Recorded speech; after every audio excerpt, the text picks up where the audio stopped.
परिचय। एक व्यक्ति जिसने थॉमस अल्वा एडिसन के साथ व्यावसायिक भागीदारी करने का सोचा।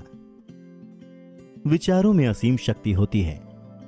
अगर इन विचारों में मकसद, दृढ़ निश्चय और मजबूत इरादे शामिल हो जाएं, तो आप दौलतमंद बन सकते हैं और वो सब कुछ हासिल कर सकते हैं जो आपने सोचा हुआ है। एडविन सी बर्न्स ने यह खोज निकाला कि कैसे विचार शक्ति से धनवान बना जा सकता है।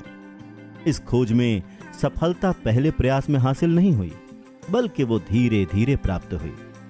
इस महान रहस्य की खोज की शुरुआत बर्न्स की उस चाहत से हुई जो उसे महान एडिसन का बिजनेस पार्टनर बनाने के लिए जिद पर अड़े थे।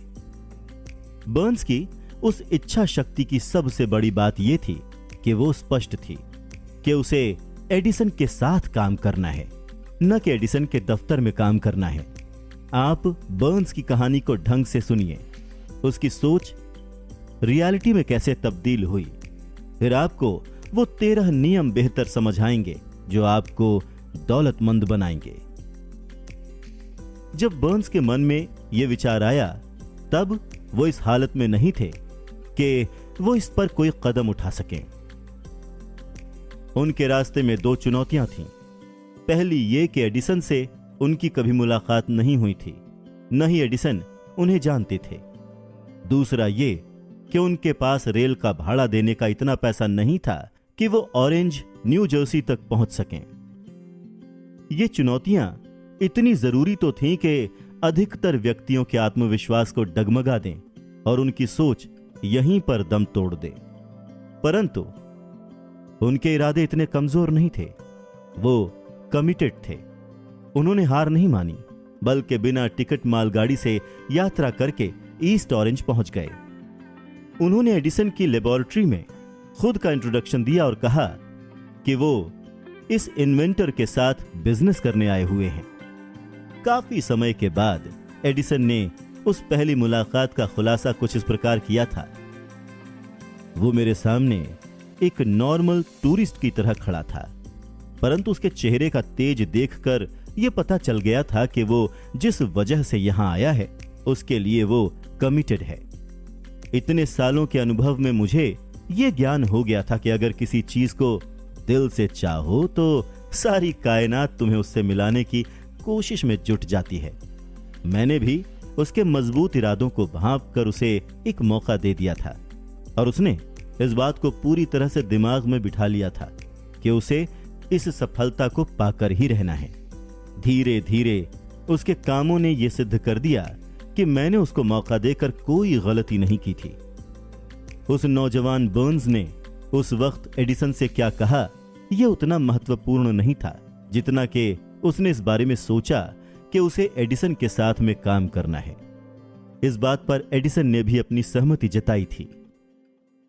अगर विचार शक्ति की यह बात हर लिसनर तक पहुंच जाए तो उसे संपूर्ण किताब सुनने की कोई जरूरत नहीं है। बर्न्स अपनी पहली ही मुलाकात के बाद एडिसन के बिजनेस में पार्टनर नहीं बने, बल्कि उन्हें एडिसन के ऑफिस में बहुत ही कम सैलरी पर काम करने का अवसर प्राप्त हुआ था। यह काम ऐसा था जो एडिसन के लिए बहुत कम उपयोगी था, पर बर्न्स के लिए बहुत अधिक महत्वपूर्ण। इस अवसर ने बर्न्स को अपने होने वाले पार्टनर को अपनी बिजनेस स्किल्स दिखाने का मौका दिया था। उसका होने वाला बिजनेस पार्टनर वहां उसके काम को परख रहा था। कई महीने बीत चुके थे, पर इनडायरेक्ट रूप से ऐसा कुछ भी नहीं हो रहा था जिससे बर्न्स अपने उस निश्चित लक्ष्य तक पहुंच सकें जो उन्होंने अपने दिलो दिमाग में संजो के रखा था। उनके मन में कुछ ऐसे रिएक्शंस चल रहे थे जिनका परिणाम बाद में निकला, पर तब तक अपने दिल और दिमाग में एडिसन का बिजनेस पार्टनर बनने के अपने विचार पर वो और दृढ़तापूर्वक सोचने लगे थे। साइकोलॉजिस्ट ने यह सही कहा है कि जब कोई विचार दिमाग पर हावी हो जाए तो वो वास्तविकता में आपके सामने प्रकट हो जाता है। बर्न्स पूरी तरह से एडिसन के साथ काम करने के लिए तैयार थे और वो तब तक कमिटेड होकर लगे रहे जब तक कि उन्होंने वो हासिल नहीं कर लिया जिसे वो इतने समय से खोज रहे थे। उन्होंने कभी भी इस बात के लिए विचार नहीं किया कि इतना परेशान होने की क्या जरूरत है, चलो सेल्समैन की नौकरी आसानी से मिल जाएगी। बल्कि उन्होंने ये विचार किया कि मैं यहां पर एडिसन के साथ बिजनेस करने के लिए आया हूं। मैं तब तक पीछे नहीं हटूंगा जब तक कि मैं इस मकसद में जीत नहीं जाता हूं, चाहे बची हुई सारी जिंदगी यहीं पर गुजारनी पड़े। यह सच ही है कि अगर आप एक मकसद को लेकर पूरी जिंदगी जीते हैं तो आप एक अलग ही कहानी लिख सकते हैं। शायद उस समय बर्न्स को यह बात ना पता रही हो, पर उनकी मजबूत इच्छा शक्ति और कमिटमेंट ने बड़ी से बड़ी मुश्किलों को पार करके वो अवसर दिला दिया जिसकी वो तलाश कर रहे थे। अवसरों की एक खास बात होती है, ये बिल्कुल अलग अंदाज में हमारे सामने आते हैं।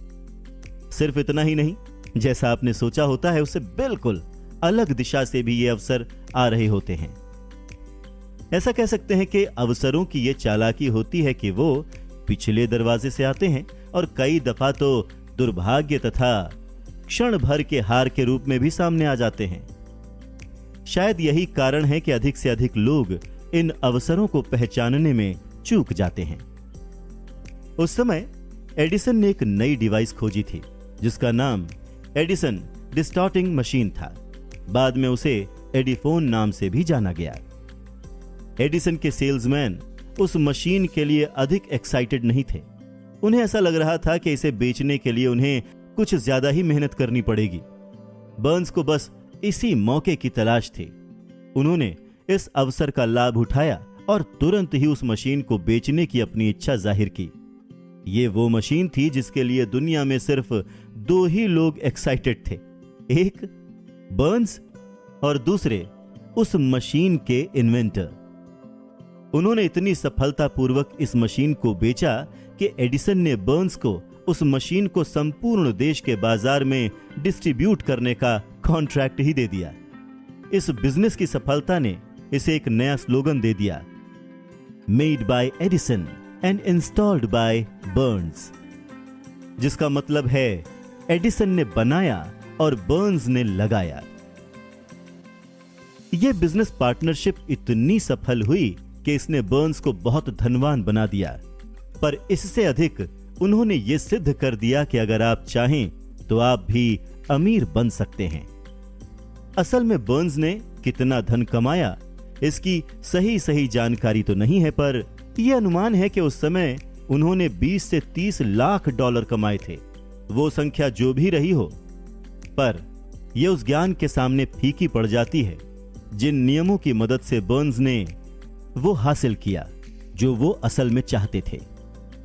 बर्न्स ने तब ये सोच लिया था कि उन्हें एडिसन के साथ पार्टनरशिप करनी है जब उनके पास इसकी शुरुआत करने के लिए कुछ भी नहीं था, सिवाय इसके कि वो इस विचार को और कमिटमेंट के साथ सोचें और इस पर पूरे इरादे के साथ अमल करें जब तक कि वो उसे हासिल ना कर लें।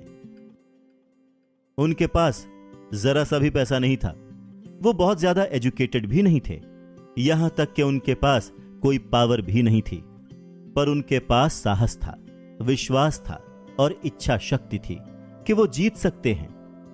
उन सभी ताकतों के साथ वो उस महान इन्वेंटर का दायां हाथ बन बैठे और उन्होंने कामयाबी को अपने नाम कर दिखाया। तो ये तो थी बर्न्स और एडिसन की पार्टनरशिप की कहानी, जिसमें नामुमकिन को मुमकिन कर दिखाया गया। कुकू